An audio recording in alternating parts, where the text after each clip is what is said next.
अच्छा, good evening. आवाज आ रही है सबको मेरी? सबको आवाज सुनाई दे रही है?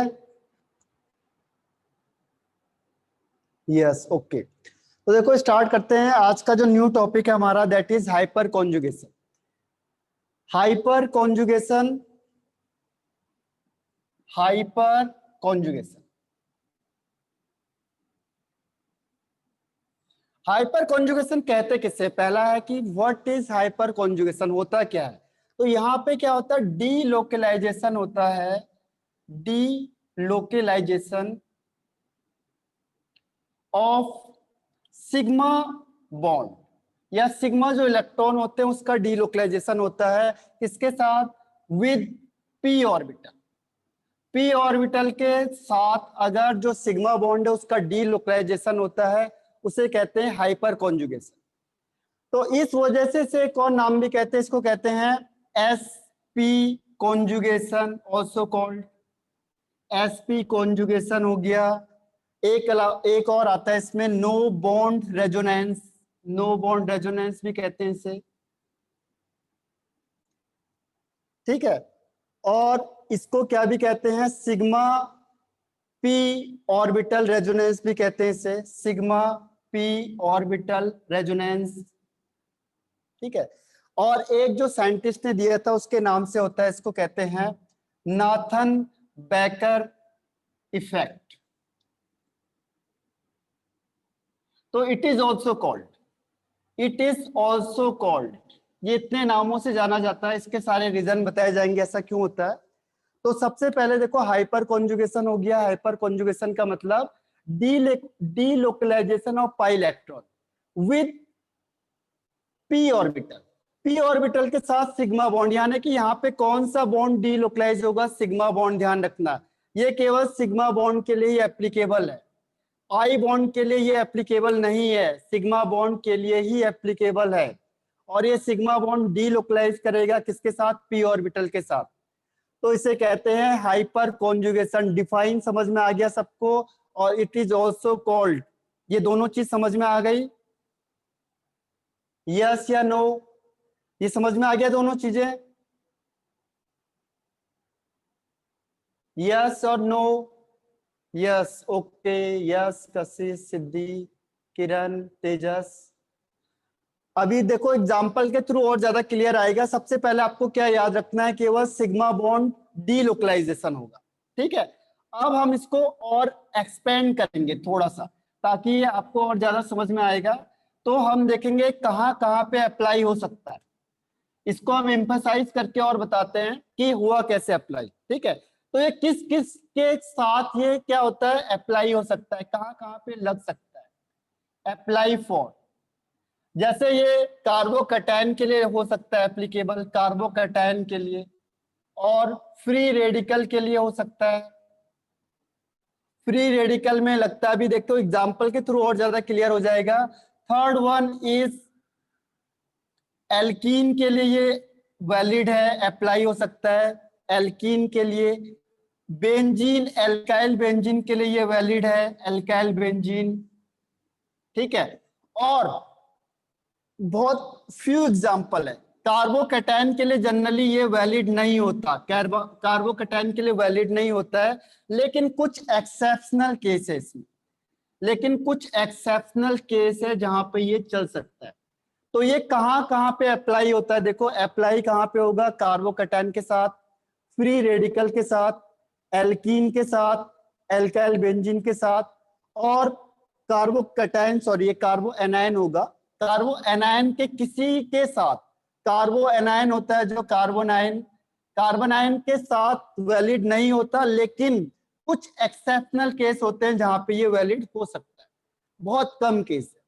तो ये हो गया 1 2 3 4 एंड 5, ये नाम आप लिख सकते हो 1 2 3 4 5, जहां पे ये लगता है। अब देखो, वन बाय वन हम डिस्कस करेंगे तो ऑटोमेटिकली आपको एक कॉन्सेप्ट समझ में आ जाएगा, ठीक है।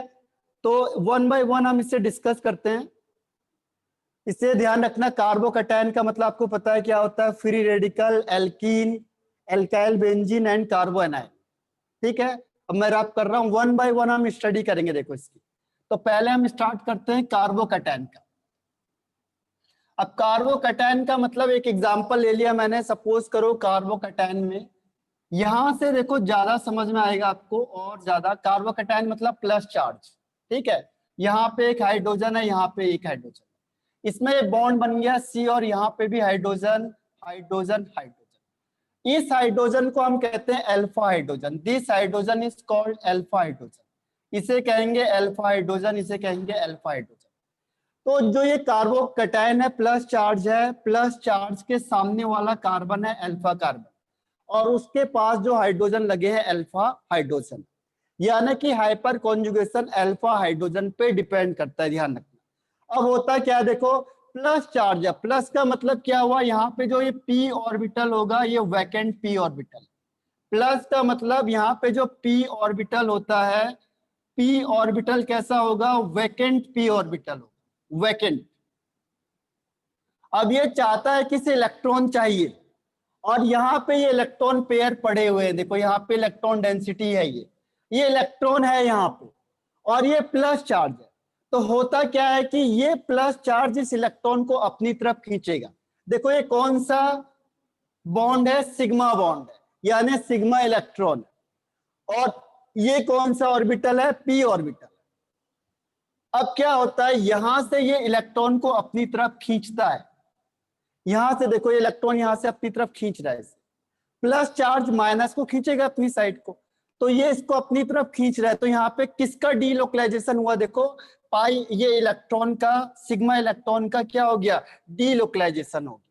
तो यही मैंने आपको डिफाइन में कहा था कि डीलोकलाइजेशन ऑफ सिग्मा इलेक्ट्रॉन, ये देखो इसकी डिफाइन में यहाँ पे लिख देता हूं, delocalization of sigma bond with p orbital.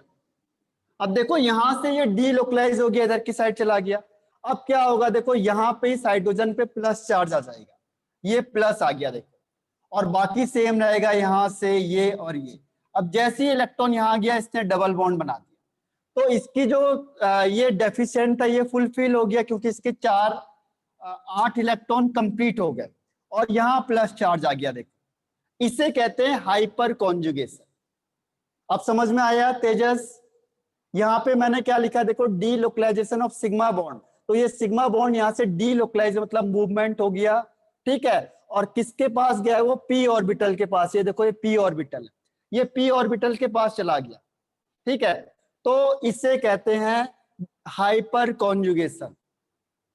Clear है या नहीं है अभी तेजस एंड अदर, और कोई बताओ? Yes, okay. तो इसमें देखो जितने अल्फा हाइड्रोजन होंगे, कशिश ओके पढ़ना है, दिव्यांग ठीक है। तो यहाँ पे ध्यान रखना, जितने अल्फा हाइड्रोजन होंगे सबके साथ वही केस होगा, जैसे इसके साथ हुआ अगली बार इसके साथ होगा, अगली बार इसके साथ होगा। तो एक बार अलग अलग करके बता देंगे। अब कोई बता सकता है मुझे कि ये प्लस चार्ज यहां से मूवमेंट नहीं करता, जो H प्लस है यहां से मूवमेंट नहीं करेगा, नो मूवमेंट, इसीलिए हम इसे कहते हैं नो बॉन्ड रेजोनेंस, क्योंकि यहाँ पे कोई बॉन्ड नहीं है, तो इसीलिए इसे कहते हैं नो बॉन्ड रेजोनेंस। रेजोनेंस क्यों हुआ, क्योंकि यहाँ पे डबल बॉन्ड आ गया कॉन्जुगेशन की वजह से, ठीक है। अब कोई ये बता सकता है कि ये plus charge H plus charge है जो उसका मूवमेंट नहीं हुआ, ये अपनी जगह से मूवमेंट नहीं करता है, क्यों, वाई, ये अपनी जगह से इधर उधर क्यों नहीं जा रहा है? अच्छा ओके तेजस। तो और कोई बता सकता है कि ये H प्लस यहां से मूवमेंट नहीं करेगा, क्यों? कोई बता सकता है कि ये H प्लस यहां से मूवमेंट नहीं करता, ऐसा क्यों है? H प्लस यहां से बाहर नहीं जाएगा। हाँ लगभग मैथिली सही है आपका आंसर। और कशिश, हाँ ठीक है लगभग।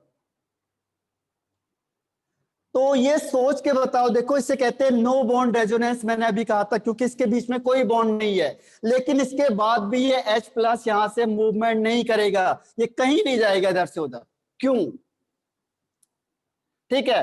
अब देखो ऐसा रीजन क्या है इसका, देखो इसका रीजन क्या होता है कि जो H प्लस होता है ये मूवमेंट नहीं करता, H प्लस है जो वो मूवमेंट नहीं करेगा, नो मूवमेंट या कहीं पे जाएगा नहीं।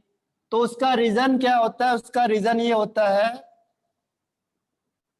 Because of greater electron density, because of greater electron density या फोर्स ऑफ अट्रैक्शन। सही है आपका आंसर, फोर्स ऑफ अट्रैक्शन कहो।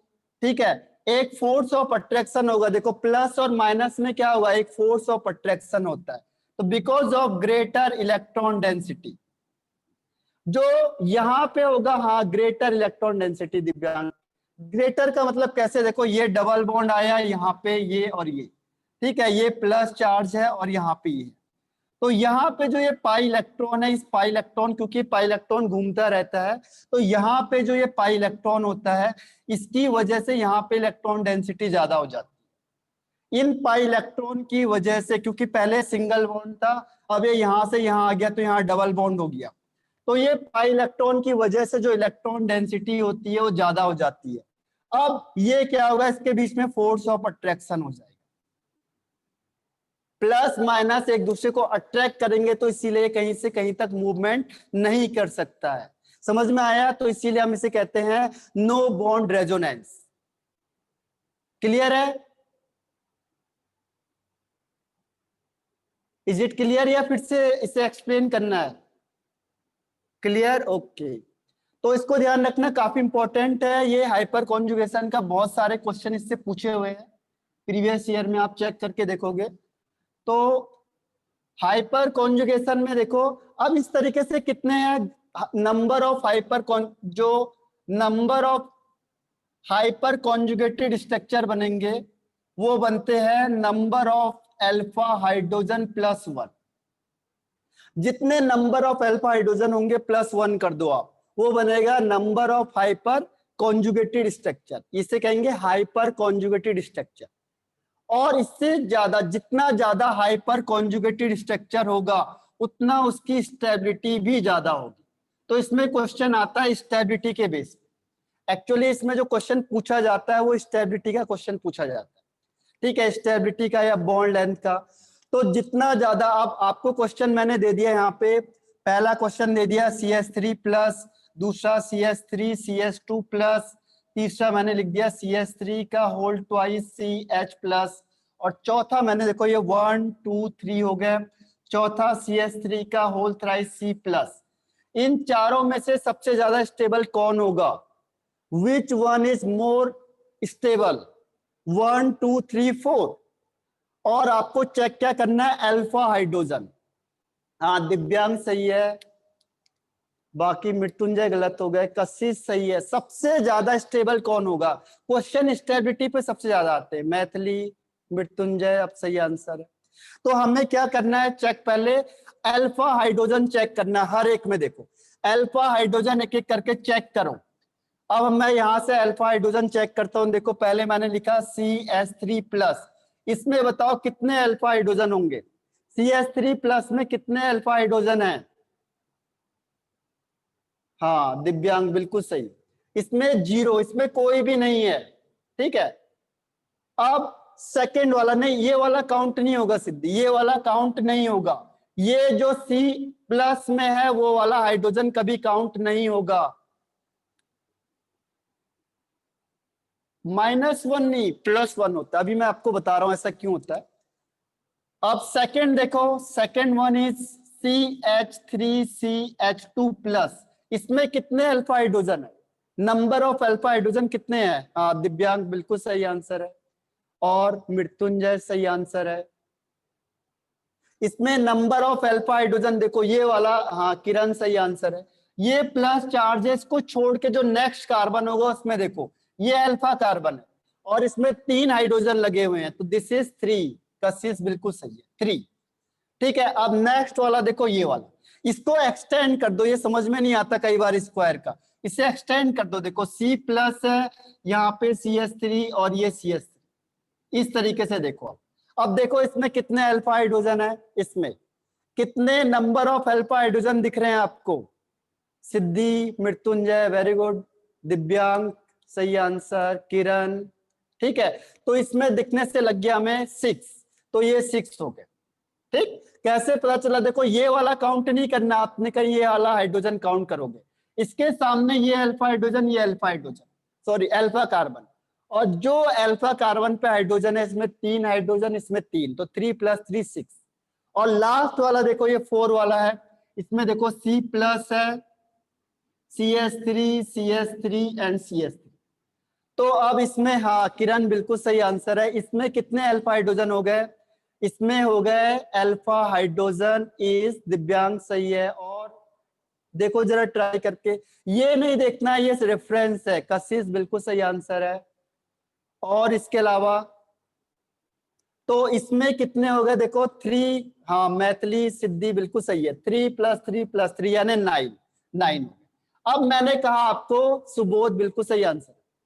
अब मैंने कहा देखो hyper conjugated structure, hyper conjugated structure क्या होगा? देखो इसमें हाइड्रोजन तो नहीं है, लेकिन एक ना एक स्ट्रक्चर तो इसका अपना स्ट्रक्चर है ही। ये वाला देखो इसका अपना एक स्ट्रक्चर तो है, इसीलिए मैंने कहा आपको +1 कर दो। तो जनरली हाइपर कॉन्जुगेटेड स्ट्रक्चर के लिए क्या करते हैं हम लोग कि एक जो स्ट्रक्चर उसका अपना है वो भी माना जाता है। एक इसका देखो अल्फा हाइड्रोजन नहीं है इसमें, लेकिन इसका एक स्ट्रक्चर तो दिख रहा है ना आपको, ये वाला, इसीलिए इसमें हाइपर कॉन्जुगेटेड स्ट्रक्चर 1 हो जाएगा। इसमें हाइपर कॉन्जुगेटेड स्ट्रक्चर देखो 3 तो इसके साथ बनेगा, और एक ये वाला स्ट्रक्चर जो हमने काउंट नहीं किया था, इसीलिए 3 + 1 यानी 4। इसमें हाइपर कॉन्जुगेटेड स्ट्रक्चर कितना होगा? 6, और एक इसका ये वाला स्ट्रक्चर यानी 6 + 1 यानी 7।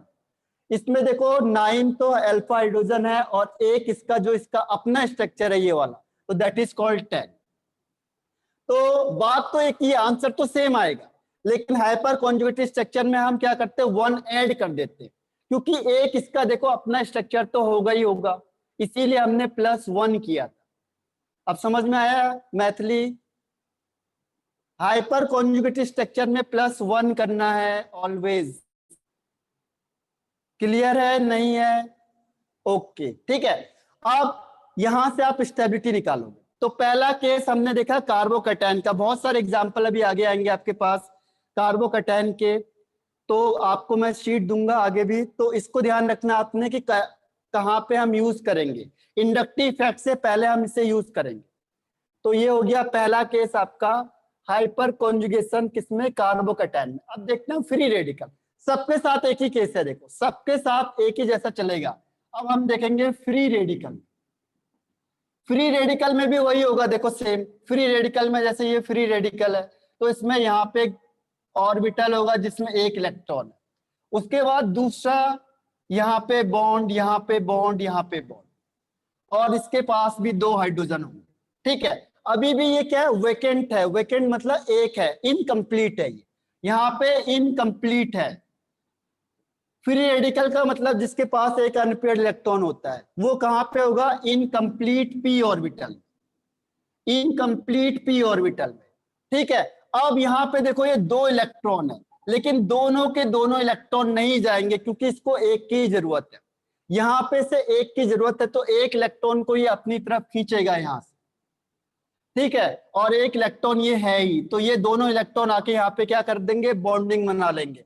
तो इसमें यहाँ पे बॉन्डिंग बन जाएगी, और ये हाइड्रोजन, ये हाइड्रोजन, और यहाँ पे फिर फ्री रेडिकल। सेम वही प्रोसेस है। कार्बोकैटायन में प्लस चार्ज आया था, और यहाँ पे क्या आएगा? डॉट आएगा, फ्री रेडिकल, क्योंकि ये फ्री रेडिकल है। तो ये भी आपका हाइपर कॉन्जुगेशन का एक पोर्शन है। ठीक है, प्रोसेस से मैं, ये भी नंबर ऑफ अल्फा हाइड्रोजन पे ही डिपेंड करेगा। ये समझ में आया सबको? कैसे हुआ? यहां से ये समझ में आ गया। ऐसे आप अलग अलग स्ट्रक्चर बना सकते हो। देखो एक बार ये टूटेगा, एक बार इसे तोड़ो, एक बार इसे तोड़ो। अगर आप तीनों स्ट्रक्चर बनाना चाहते हो तो यहाँ से तीनों बना सकते हैं। देखो नेक्स्ट क्या होगा? यहाँ पे बना दो ये बॉन्ड, ये बॉन्ड, बाकी सेम बनेगा। और तीसरा स्ट्रक्चर इसका बनाना है तो क्या होगा? ये वाला बॉन्ड टूटेगा।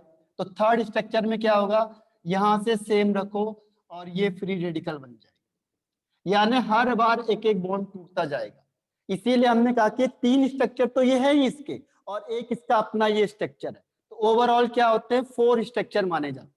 देखो 3 तो ये बनाएगा ही बनाएगा, क्योंकि इसमें 3 अल्फा हाइड्रोजन है, और एक इसका अपना स्ट्रक्चर। तो टोटल आपको कितने स्ट्रक्चर दिख रहे हैं? देखो 1 2 3 एंड 4। इसीलिए मैंने कहा आपको +1 कर दो आप हर बार। ठीक है, तो इसके टोटल कितने स्ट्रक्चर होगा, देखो 1 2 3 एंड 4 स्ट्रक्चर। समझ में आ रहा है? ये भी आपको फ्री रेडिकल भी सेम है जैसे क्या था कार्बोकैटायन वाला था। ठीक है, अब इसको मैं रब कर देता हूं यहां से। फिर इसमें भी स्टेबिलिटी वाला है, थोड़ा सा आगे आपको मैं थोड़ा कंफ्यूज करूंगा कि कैसे आपको, पहले आराम आराम से बता रहा हूं, फिर हम कॉम्प्लिकेटेड क्वेश्चंस लेंगे इसके आगे। ठीक है, तो इसमें देखो फिर वही सेम आ गया स्ट्रेटजी। देखो ये हो गया, सेकंड मैंने लिखा CH3 CH2 डॉट हो गया, तीसरा CH3 का होल ट्वाइस CH हो गया, और चौथा CH3 का होल थ्राइस C हो गया। ठीक है, इसमें भी हो गया 1 2 3 4। सबसे ज्यादा स्टेबल कौन होगा, स्टेबिलिटी का ही क्वेश्चन इसमें सबसे ज्यादा पूछा जाता है, स्टेबिलिटी। तो सबसे ज्यादा स्टेबिलिटी किससे होगी, number of alpha hydrogen.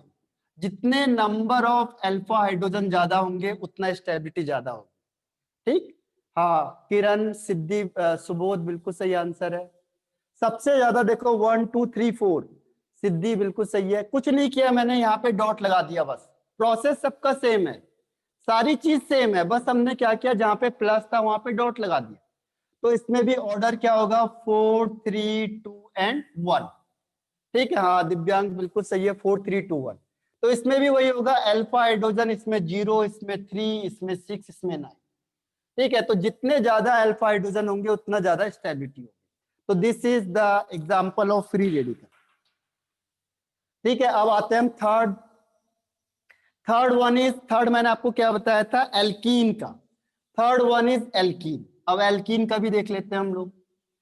Alkene के केस में क्या होगा, एल्कीन के केस में एक एग्जांपल एल्कीन का भी उठा के देख लो। एल्कीन का मतलब डबल बॉन्ड। ठीक है, डबल बॉन्ड के साथ हमने यहाँ पे क्या कर दिया, इसमें हाइड्रोजन दिखा दिया, और इसके पास ये एल्कीन का मतलब डबल बॉन्ड है। अब होता क्या है, देखो यहाँ पे डबल बॉन्ड हो गया, तो ये वाला जो इलेक्ट्रॉन है, फिर से जो ये पाई, देखो ये डबल बॉन्ड है, इस डबल बॉन्ड के रिस्पेक्ट में ये वाला कार्बन अल्फा कार्बन माना जाएगा, और इस पे जो हाइड्रोजन है this is called alpha hydrogen. ठीक है, अब होता क्या है, देखो प्रोसेस क्या होगी, फिर यहां से ये इसको अपनी तरफ खींचेगा इलेक्ट्रॉन। तो जब ये इलेक्ट्रॉन को यहां से अपनी तरफ खींचेगा तो क्या होगा, ये इलेक्ट्रॉन रिपल्सन करेंगे और ये इलेक्ट्रॉन इधर शिफ्ट हो जाएगा। तो ये जो इलेक्ट्रॉन यहां जाएगा तो इसमें कौन सा चार्ज आ जाएगा, इसमें आएगा माइनस चार्ज। ये सिंगल बॉन्ड आ गया, इसमें माइनस चार्ज हो गया देखो, और ये सिंगल बॉन्ड है और यहाँ पे डबल बॉन्ड आएगा।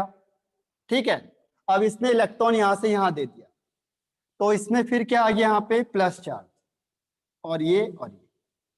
तो ये आपका किसका हो गया, देखो यहाँ पे कौन मूव कर रहा है, सिग्मा बॉन्ड मूव कर रहा है। अभी मैंने क्या कहा था आपको डिफाइन में कि सिग्मा बॉन्ड क्या करेगा, डीलोकलाइज होगा, और सिग्मा बॉन्ड डीलोकलाइज होगा कहां पे, इसके p ऑर्बिटल में ओवरलैपिंग करेगा, इसके p ऑर्बिटल के साथ ओवरलैपिंग करेगा। इसीलिए हम इसे कहते हैं sp कॉन्जुगेशन, या सिग्मा पाई रेजोनेंस, या नो बॉन्ड रेजोनेंस। इसमें देखो कोई बॉन्डिंग दिखाई नहीं दे रही है। तो समझ में आ गया, डबल बॉन्ड का कॉन्सेप्ट समझ में आ गया सबको, डबल बॉन्ड का कॉन्सेप्ट समझ में आ गया। ठीक है, तो इसमें भी अल्फा हाइड्रोजन पे डिपेंड करेगा। इसमें एक कॉम्प्लिकेटेड क्वेश्चन देता हूं, पहले सिंपल देता हूं फिर मैं कॉम्प्लिकेटेड दूंगा आपको। पहले सिंपल सा क्वेश्चन देता हूं, इसमें भी सेम कॉन्सेप्ट है जितना, पहले देखो सिंपल क्वेश्चन देता हूं, CH double bond CH2। Second है CH2 डबल बॉन्ड CH2, देखो 1 2, और तीसरा मैंने लिखा CH3 CH double bond CH3, ये है 3। 1 2 3 सबसे ज्यादा स्टेबल कौन होगा, 1 2 3 दिख रहा है ना सबको, हाँ वेरी गुड किरण, बहुत बढ़िया। मृत्युंजय बिल्कुल सही है, और दिव्यांग सही है, सिद्धि सही है, मैथिली सही आंसर है। ठीक है, सबसे पहले हमें क्या चेक करना है, अल्फा हाइड्रोजन। देखो जहां पे भी आपको डबल बॉन्ड दिखेगा, ये डबल बॉन्ड को आप यहां देखो, अब डबल बॉन्ड के सामने जो है ये अल्फा कार्बन, ये भी अल्फा कार्बन। ठीक है, तो इसमें 3 + 3 यानी 6, तो इसमें अल्फा हाइड्रोजन हो गए 6। इसमें चेक करो, देखो इसमें चेक करने से क्या होगा, ये डबल बॉन्ड है, इसके सामने कुछ नहीं है, तो इसका अल्फा हाइड्रोजन क्या हो गया, 0। अब आपको ये बताना, बताओ इसमें अल्फा हाइड्रोजन कितना होगा, CH3 CS double bond CH2, इसमें बताओ अल्फा हाइड्रोजन किसका कितना होगा। किरण सही आंसर है, और सिद्धि मृत्युंजय सही है, नहीं मैथिली मिस कर गए। फर्स्ट वाले में कितना होगा, इसमें नंबर ऑफ अल्फा हाइड्रोजन कितना होगा फर्स्ट वाले में। तो आपने क्या किया, जहां पे डबल बॉन्ड है से ये देखो, अब इसके सामने ये है अल्फा, हाँ हाँ 3, अब सही है मैथिली। तो इसमें कितने हो गए, 3 अल्फा हाइड्रोजन। तो अगर मैंने कहा आपको स्टेबिलिटी का ऑर्डर बताओ, स्टेबिलिटी ऑर्डर, स्टेबिलिटी का ऑर्डर कौन होगा, ये है 1 2 3, सबसे ज्यादा कम फिर कम, सबसे ज्यादा, हाँ मैथिली बिल्कुल सही आंसर है, ठीक है। तो इसका आंसर हो जाएगा 3 1 2। अब देखो आपको एक क्वेश्चन देता हूं, ये पूछा हुआ क्वेश्चन है शायद, और ये इंपॉर्टेंट भी है काफी। एक क्वेश्चन तो इसमें पूछा हुआ था, हाँ 3 2 1, ठीक है। एक क्वेश्चन देता हूं जो थोड़ा सा कॉम्प्लिकेटेड होगा, अब आपको थोड़ा सा दिमाग लगाना है उसमें। आगे बताऊंगा मैं सारे कॉम्प्लिकेटेड वाले, एक बता देता हूं अभी, ठीक। इसमें देखो ये है, मैंने लिखा C डबल बॉन्ड C, यहां लिखा CH3 यहां H, ध्यान से देखना, ये हो गया 1, ठीक है। सेकंड में देखो C डबल बॉन्ड C, यहां पे लिखा मैंने CH3, यहां लिखा मैंने CH3, ये लिखा H और ये लिखा H, ये हो गया सेकंड। और ये लिख दिया मैंने third, C double bond C, यहाँ पे CH3, यहाँ पे CH3, ये H और ये H। ये काफी कॉम्प्लिकेटेड क्वेश्चन है, ठीक है। एक ये क्वेश्चन है, देखो 1 2 3 सबसे ज्यादा स्टेबल कौन होगा। अगर आप सोचोगे अल्फा हाइड्रोजन से चेक करेंगे, यहाँ पे डबल बॉन्ड देखो, ये अल्फा कार्बन, ये अल्फा कार्बन, तो 3 + 3 6, यानी अल्फा हाइड्रोजन इसमें 6 है। अगर आपको यहाँ लगता है, यहाँ पे भी आपने देखो ये दिखा, यहाँ पे भी ये अल्फा कार्बन, ये अल्फा कार्बन, 3 + 3 यानी 6, तो इसमें भी अल्फा हाइड्रोजन 6 है। यहाँ पे देखो, हाँ सेम है सब में, बिल्कुल सही का किरण, ये भी देखो यहां से, ये भी अल्फा और ये भी अल्फा, तो 3 + 3 6। अब यही तो क्वेश्चन है। अब इसमें कोई बता सकता है कि सबसे ज्यादा स्टेबल कौन है, सब अलग अलग होंगे स्टेबिलिटी में, ध्यान रखना, लेकिन कोई गैस कर सकता है कि सबसे ज्यादा स्टेबल कौन होगा।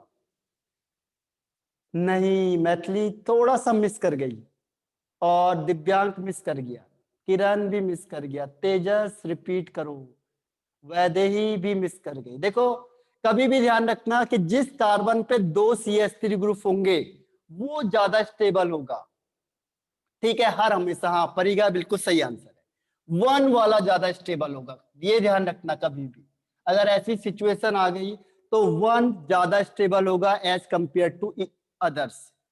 जिसके एक ही कार्बन में दोनों ग्रुप लगे हैं अल्फा कार्बन वाले, वो ज्यादा स्टेबल माने जाएंगे, ठीक है। अब इन दोनों में से तो आसान है आपको बताना, इन दोनों में से बहुत आसान है। ये हो गया आपका सिस और ये हो गया आपका ट्रांस। इन दोनों में से तो आप आराम से बता सकते हो, सिस और ट्रांस में से ज्यादा स्टेबल कौन सा होता है, सिस और ट्रांस। हाँ दिव्यांग सिद्धि बिल्कुल सही आंसर है, इसमें तो आसान है बताना, देखो ठीक है। तेजस बिल्कुल सही है, ट्रांस वाला है। क्यों है, क्योंकि देखो ये दोनों आपस में क्या होगा, रिपल्सन हो जाएगा, रिपल्सन होने की वजह से इसकी स्टेबिलिटी कम हो जाती है, तो सिस की स्टेबिलिटी कम होती है, ट्रांस की ज्यादा होती है, बिल्कुल सही का पड़ेगा। तो इसमें हो जाएगा 3 और फिर आ जाएगा 2, ठीक है। हाँ 3 सही है। अब देखो अगर आपको इसमें से कंपेयर करना है तो कैसे हम कंपेयर करेंगे, इसमें से कंपेयर करके देखते हैं एक बार, चलो। अब मैं आपको इसमें और इसमें से बता रहा हूं कि मैंने इसमें और इसमें से इसको क्यों लिया, ठीक है, इसे क्यों नहीं लिया। मेरे ख्याल से 10 मिनट बचे हुए हमारे पास, तो एक बार मैं बता देता हूं आपको, टाइम जाएगा तो आप दोबारा इसे करना है रिज्वाइन, ठीक है। एक बार मैं आपको इससे बता देता हूं कि इसमें ये ज्यादा क्यों है। सारा जो फैक्टर है वो पूरा स्टेबिलिटी का ही फैक्टर है, बस सब कुछ स्टेबिलिटी पे डिपेंड करता है। C डबल बॉन्ड C यहाँ पे लिख दो, CH3 यहाँ लिख दो CH3, एक ही बात है, ठीक है। अब देखो यहाँ पे भी वही लिखा मैंने यहाँ पे, अब इसमें क्या करो, हाइपर कॉन्जुगेशन दिखाओ। देखो एक बार मैं आपको दोनों में कंपेयर करके बता रहा हूं कि ऐसा मैंने क्यों कहा। CS2। अब सपोज करो आप यहाँ पे हाइपर कॉन्जुगेशन दिखाओगे तो क्या होगा, यहाँ पे हाइपर कॉन्जुगेशन दिखाएंगे हम लोग तो क्या होगा, देखो ये बॉन्ड यहाँ से यहाँ आ जाएगा, ठीक है, और ये माइनस चार्ज इधर आ जाएगा। देखो बहुत ध्यान से देखो इसको, तो इसमें क्या होगा, यहाँ पे C माइनस आ गया, इसमें C है, देखो 1 2 3 कर दो, तो ये बॉन्ड इधर चला गया 1 के पास, 1 में माइनस आ गया CS2, ठीक है, और ये सिंगल बॉन्ड हो गया, और यहाँ पे इस 2 और 3 के बीच में डबल बॉन्ड आ गया, 2 और 3 के बीच में देखो डबल बॉन्ड दिखा दिया मैंने, यहाँ पे H2 और एक H प्लस बच गया, ठीक है, और ये CS3, ठीक है। अब सेकंड सिचुएशन ये वाली देखो, अगर इस केस में मैंने हाइपर कॉन्जुगेशन शो किया तो क्या होगा, देखो अगर मैंने यहाँ पे हाइपर कॉन्जुगेशन दिखाया तो ये बॉन्ड इधर से इधर आया और ये बॉन्ड यहां से इधर चले जाएगा, ठीक है। अब हो गया 1 2 3 4, तो 3 वाले पोजीशन में माइनस चार्ज आ गया, और यहाँ पे 1 और 2 में डबल बॉन्ड आ गया, ये CS2 यहाँ H प्लस। ये समझ में आ गया सबको ऐसा क्यों लिखा है मैंने, ये दोनों समझ में आ गए, ये हाइपर कॉन्जुगेशन दिखाया मैंने। अब आपको कंपेयर करना है, देखो इसमें और इन दोनों में स्टेबल कौन होगा, यहाँ पे देखो ये माइनस चार्ज है इसके पास, और यहाँ पे ये माइनस चार्ज है इसके पास। कार्बोकैटायन, अगर कार्बोनायन जिसने पढ़ा होगा वो बता देगा कि इन दोनों में से ज्यादा स्टेबल कौन होगा, बता सकते हो आप। ये सेकेंडरी कार्बोनायन हो गया और ये प्राइमरी कार्बोनायन है, ज्यादा स्टेबल कौन होगा। हाँ दिव्यांग बिल्कुल सही कहा, तो स्टेबिलिटी का सारा फैक्टर है, मृत्युंजय तेजस सिद्धि बिल्कुल सही कहा। जहां पे देखो ये है प्राइमरी कार्बोकैटायन ज्यादा स्टेबल होता है, तो इसीलिए ये वाला फैक्टर क्या होगा, इसकी स्टेबिलिटी ज्यादा होगी इससे। अब समझ में आया, ट्रांस इज मोर स्टेबल, हाँ, लेकिन ट्रांस और सिस के केस में ये वाला फैक्टर तो सेम चलेगा ना, इसमें देखो हाँ ट्रांस ज्यादा होता है सिस से, लेकिन अगर मैंने कहा इसमें और इसमें बताओ ट्रांस में, तो ये वाला होगा। देखो ट्रांस के केस में भी तो यही जाएगा, ट्रांस के केस में भी तो सेकेंडरी तो बनेगा कार्बोनायन, तो secondary carbanion is less stable than primary carbanion, ठीक है। डायपोल मोमेंट इज 0, हाँ डायपोल मोमेंट नहीं देखेंगे हम, तो स्टेबिलिटी की बात कर रहे हैं, ठीक है। अभी हम किसकी बात कर रहे हैं, स्टेबिलिटी की। तो स्टेबिलिटी है जो वो सेकेंडरी कार्बोनायन की कम होती है प्राइमरी से, इसीलिए हम कभी भी ध्यान रखना है शॉर्ट में क्या है, ये वाला ज्यादा स्टेबल होगा इससे। क्लियर हो गया। अब ये थोड़ा कंफ्यूजिंग है, मैं आपको आगे क्वेश्चन दूंगा तो उसमें मेंस लेवल में भी क्वेश्चन पूछा हुआ है, आपको ये बताना है। क्लियर हो गया ना। अब आपको एक क्वेश्चन और देता हूँ, फिर हम आगे डिस्कस करेंगे, जैसे हम आगे बढ़ते जाएंगे तो जो क्वेश्चंस हैं प्रीवियस ईयर के वो भी डिस्कस करेंगे।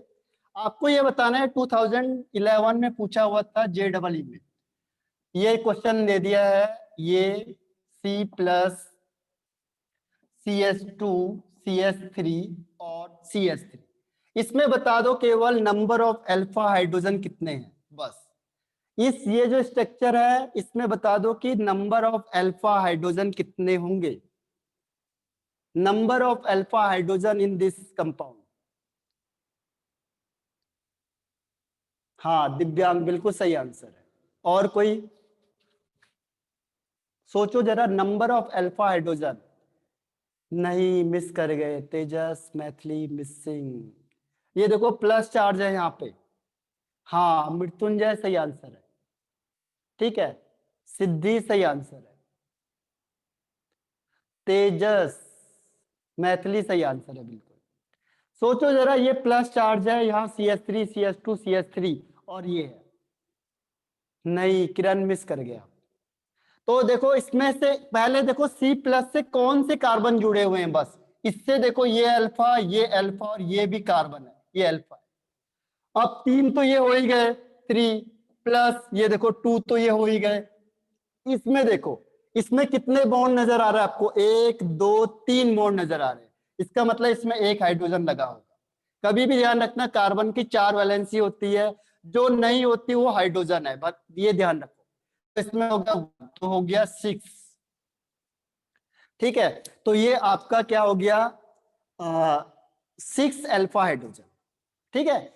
आगे आपको और डिस्कस करेंगे, सारे क्वेश्चन में उठा के लाता हूं 2000 से 19 तक के, जिसको हम आगे डिस्कस करते हैं। अब हम देखेंगे बेंजीन के साथ। बेंजीन वाला क्वेश्चन नीट में और मेंस में भी बहुत बार पूछा हुआ है। बेंजीन के केस में देखो, ये बेंजीन है आपके पास। बेंजीन से जो भी कार्बन लगा होगा ये सब अल्फा माना जाएगा। देखो जितने भी कार्बन उसके साथ ये अटैच होंगे ये अल्फा कार्बन होंगे, डायरेक्ट जो बेंजीन से अटैच होगा। देखो ये बेंजीन है और बेंजीन से जो डायरेक्ट कार्बन अटैच होगा वो सारे अल्फा कार्बन माने जाएंगे। CH2 CH3। समझ में आ रहा है सबको? ये अल्फा है, ये बीटा है। समझ में आ रहा है? यहां से हम चले गए C तो ये अल्फा, ये बीटा, ये गामा। ठीक है, तो अल्फा बीटा एंड गामा। तो क्या हुआ कि जो रिंग है उससे डायरेक्ट जो कार्बन अटैच होगा वो अल्फा कार्बन है। इतना समझ में आ गया? समझ में आ गया सबको? अब इसमें क्वेश्चन आता है, देखो इसमें भी वही कॉन्सेप्ट चलेगा सेम जैसा अभी मैंने आपको बताया हुआ है, डबल बॉन्ड का केस वही चलेगा। अब मुझे आपको ये बताना है कि 3-4 कंपाउंड में देता हूं आपको, और आपको बताना है किसकी स्टेबिलिटी सबसे ज्यादा होगी। पहला फर्स्ट, सेकंड, ठीक है, एल्कीन कार्बोकेटाइन प्रेफरेंस ऑर्डर। अच्छा भी बता रहा हूं। अब इसमें देखो ये है आपका, और यहां से ये, और लास्ट में मैंने दे दिया